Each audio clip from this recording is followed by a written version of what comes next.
मित्रांनो, इयत्ता 7वी शिष्यवृत्ती परीक्षा विषय इंग्रजी 50 गुणांसाठी आणि त्यातला आज दुसरा घटक, त्याचं नाव आहे singular and plural forms of nouns, अर्थात नामांचे एकवचनी व अनेकवचनी रूपे.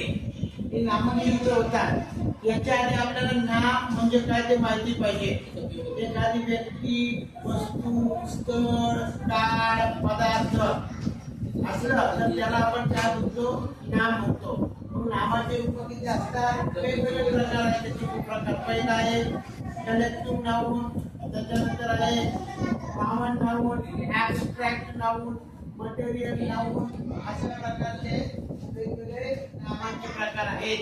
तर सिंग्युलर फॉर्म कसा म्हणायचं की ज्या नामांच्या रूपामध्ये केवळ एक आणि एकच नामाचा उल्लेख होतो त्याला एकवचनी रूप किंवा सिंग्युलर फॉर्म ऑफ नाउन असं म्हणायचं.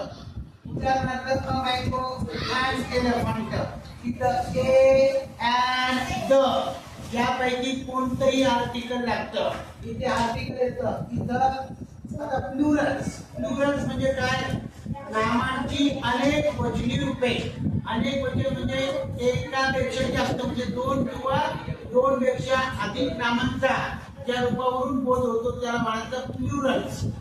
आता प्लुरल्सच्या आधी कुठल्याही प्रकारचं आर्टिकल किंवा उपपद लागत नाही. There is no article before any plural form of noun. आणि प्लुरल करत असताना ते जास्तीत जास्त कॉमन नाउन आणि कलेक्टिव्ह नाउन यांचे होतात. म्हणजे सामान्य नाम आणि समूहदर्शक नाम या दोन उपप्रकारांचे प्लुरल फॉर्म्स अनेकवचनी रूपे तयार होतात. आणि अनेकवचनी रूप कसं ओळखायचं? तर अनेक वचनीच्या पुढे कोणत्याही प्रकारचं आर्टिकल नसतं, म्हणजे ओमिशन ऑफ आर्टिकल्स. आणि त्याच्यासोबत टूबीचं आर, वेअर अशा प्रकारचे अनेक वचनी रूप लागते. आता उदाहरण आपण बघूया. हे झालंय आणि त्यातलं जर काही वैशिष्ट्यपूर्ण नोंदी घेऊ. जर एखाद्या जास्तीत जास्त सिंग्युलरचं प्लुरल कसं बनतं? यस लावला तर तयार होतं. Book books, notebook notebooks, pen pens, pencil pencil. परंतु काही अपवादात्मक परिस्थितीत लक्षात घ्या, जर एक वचनी रूपाच्या शेवटी जर वाय आलं वाय, तर अनेक वचनी करताना ते वाय काढून टाकायचं.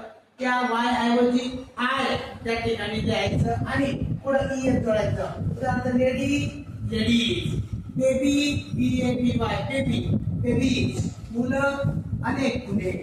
आता मँगो त्याचप्रमाणे जर एक वचनी रूपाच्या शेवटी जर को आलं तर ते को तसंच ठेवायचं, मात्र याच्या समोर टीएस लावायचं.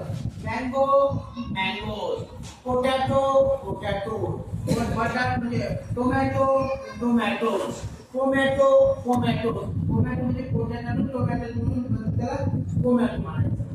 आता हे इंग्रजीच्या व्याकरणात एक महत्त्वाची गोष्ट लक्षात घ्या.